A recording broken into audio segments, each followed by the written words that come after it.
In many ways, it's hard to believe that Shovel Knight is 7 years old now. As one of the biggest indie success stories ever, it simultaneously feels fresh and vibrant while carrying a long-standing legacy of quality throughout its initial game and 3 additional campaigns, as well as the titular character's many cameos. But with plans for the initial game wrapped up and Yacht Club moving on to something else, it's time for other developers to take control of the shoveling hero to try something new. Spin-offs. And the first to release is the puzzle-based Pocket Dungeon, a game I greatly enjoyed during a PAX preview a couple years ago. I thought it had a lot of potential, but I wasn't sure exactly what I was getting into beyond the basic concept. Have the developers at Vine continued Shovel Knight's amazing run of games? Well, let's dig a little deeper. The story of Pocket Dungeon is kept simple as a mysterious box appears before Shovel Knight while he's sleeping at camp. Upon touching it, he's transported inside, where he's found by returning NPC Chester and the new Puzzle Knight. He quickly learns that he must travel through the box, known as the Pocket Dungeon, and defeat its ruler if he hopes to escape. Not only that, but other knights have also been trapped by the box, convinced that their methods are the correct ones to get out of there. Like past Shovel Knight games, there's more story here than I would have expected, with hints to something a little grander along the way. Not only that, but with every boss you defeat, you recruit them to your cause, and they can be chosen as the playable character for the next run. This means that all 13 characters have their own normal ending, and if certain tasks are met, a special ending to unlock, making for a lot of replayability if you simply must see all the story. And even if you don't care about that, unlocking them all feels worthwhile as they offer a unique way to challenge the game's puzzles.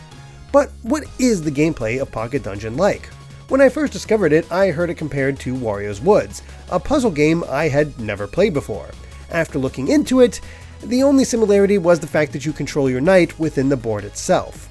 Otherwise, the gameplay is closer to Ys 1 and 2 and other old-school action RPGs where instead of an attack button, you'd run into enemies, damaging one another in a war of attrition.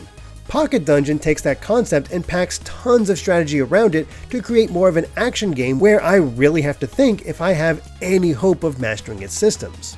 The basic idea is that blocks and enemies are constantly filling up the board, and Shovel Knight has to defeat enough enemies for an escape door to appear. Every movement and attack is one turn, though time will pass by naturally if you wait for a moment. At the base level, Shovel Knight has an attack value of 1, so when he runs into an enemy, he will do 1 unit of damage to them while they do the same to him. Basic, to be sure, on the simplest of enemies, but things quickly become more complex as later enemies have unique attack patterns, strengths, power, and so on.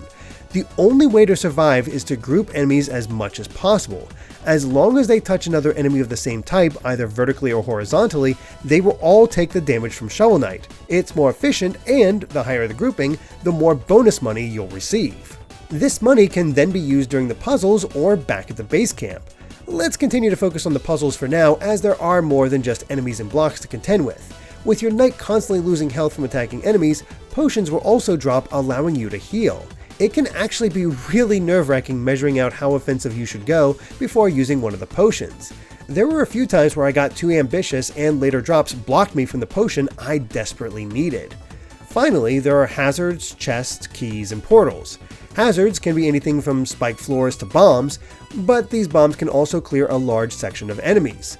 The keys are gathered to unlock chests that eventually fall onto the board. These contain either an item that powers up your knight for a limited time, such as increasing their defense, power, or adding a secondary effect like fire, or reveal Chester's shop where relics can be bought using your acquired money. These are boosts that last the entire run and can increase your health, heal after a certain number of turns, protect you from hazards, and a myriad of other possibilities. Finally, there's portals, which are found hidden in rocks. Entering them either presents a small challenge where everything has to be cleared for extra gems, or a sacrifice can be made to unlock the pieces needed for the character's true ending. Now, here's the thing.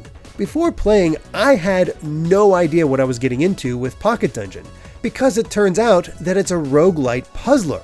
There's an option before you set out for the first time to choose between a single life or infinite lives, though this can be adjusted at any time in the options. It can even be customized further to add more than one life if you still want some wiggle room with your challenge.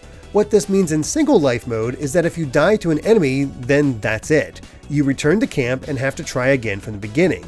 But in infinite mode, if you die, then your body is taken to the top of the board while a portion of your gems is left behind to be recovered.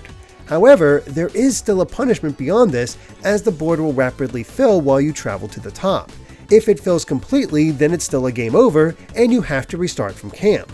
It offers a way to be as challenging as you like, which is good because the game can be surprisingly tough.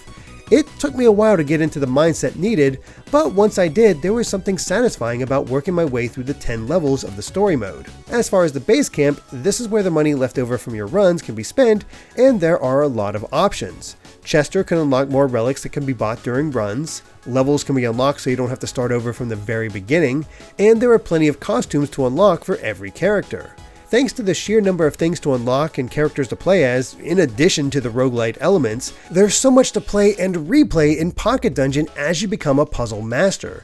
Even the process of unlocking characters is fun, as they involve boss fights that are seriously challenging and inventive. It feels like a full-blown adventure that's easy to unwind with a little bit each day. There are a few modes beyond the story, though they hardly seem like the main focus. One is a daily challenge to earn some extra gems, and another is a multiplayer mode where you can directly challenge a friend or the computer in head-to-head battles. I'm actually impressed with how many elements carry over during this mode, including buying relics from Chester. I'm not sure how much it'll take off as a multiplayer game, as I didn't get to play against other people, but it's a good distraction from the main mode at the very least. Making the package just a little nicer is the presentation. The graphics have seen an update over the original Shovel Knight games with more of a Super Nintendo look. Each sprite is bright, colorful, and clear, making it simple to know what you're in for at all times. The new knight designs are also fantastic, with them feeling like a proper fit with the rest of the cast. And then there's the music with some new songs and remixes to enjoy. They're all incredible, with some of the best just pumping me up for the entire level. It really does elevate everything around it. I had a good feeling going into Pocket Dungeon, but seeing the ways it all comes together is what truly impressed me. It doesn't feel like a puzzle game with Shovel Knight slapped on top of it. It feels like Shovel Knight was integrated into his own unique brand of puzzler, with plenty of variety and replayability thanks to the roguelite elements and multiple characters. I can't say if it'll draw in non-fans of puzzle games, but to those intrigued, I'd say it's well worth a look. It left me with some great vibes and a confidence in the future of Shovel Knight. It may be a different genre, but I hope the upcoming Shovel Knight dig continues this streak of excellence. But what about you? Are you excited to try Pocket Dungeon, or do you plan on skipping it?